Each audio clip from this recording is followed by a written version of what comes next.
ఇప్పుడే మనం చూసుకున్నట్లయితే ఏకంగా 300 మంది పరిస్థితి విషమం.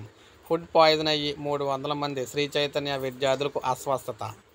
సైబరాబాద్ పోలీస్ కమిషనరేట్ పరిధిలో మాదాపూర్ డివిజన్ కావూరి హిల్స్ శ్రీ చైతన్య కాలేజీలో అక్షర కో గర్ల్స్ క్యాంపస్లో ఫుడ్ పాయిజనింగ్ కారణంగా 300 మంది విద్యార్థులు అస్వస్థతకు గురయ్యారు. ఒకేసారి సుమారు 300 మంది విద్యార్థులు అస్వస్థతకు గురి కావడంతో వారిని దగ్గరలోని ప్రైవేట్ ఆసుపత్రికి తరలించారు. ఫుడ్ పాయిజన్ అయినట్లు వెల్లడి కావడంతో ఎవరికీ తెలియకుండా వైద్యం అందిస్తున్నారని విద్యార్థి సంఘాల నాయకుడు అయితే నవీన్ యాదవ్ ఆరోపించారు. కనీసం తల్లిదండ్రులకు కూడా సమాచారం ఇవ్వలేదని, కాలేజీ నిర్వాహకులు వారి ఫోన్లో కూడా లిఫ్ట్ చేయడం లేదని మండిపడ్డారు.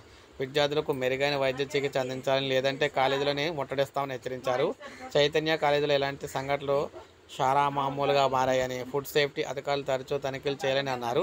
అయితే కాలేజీ యాజమాన్యం మాత్రం ఎవరికి ఫుడ్ పాయిజనింగ్ కాలేదని, వైరల్ ఫీవర్కి వచ్చిందని చెబుతూ ఉన్నారు. వర్షాల నేపథ్యంలో పిల్లలకు వాంతులు విరేచనాలు అయ్యాయని వారైతే అంటున్నారు.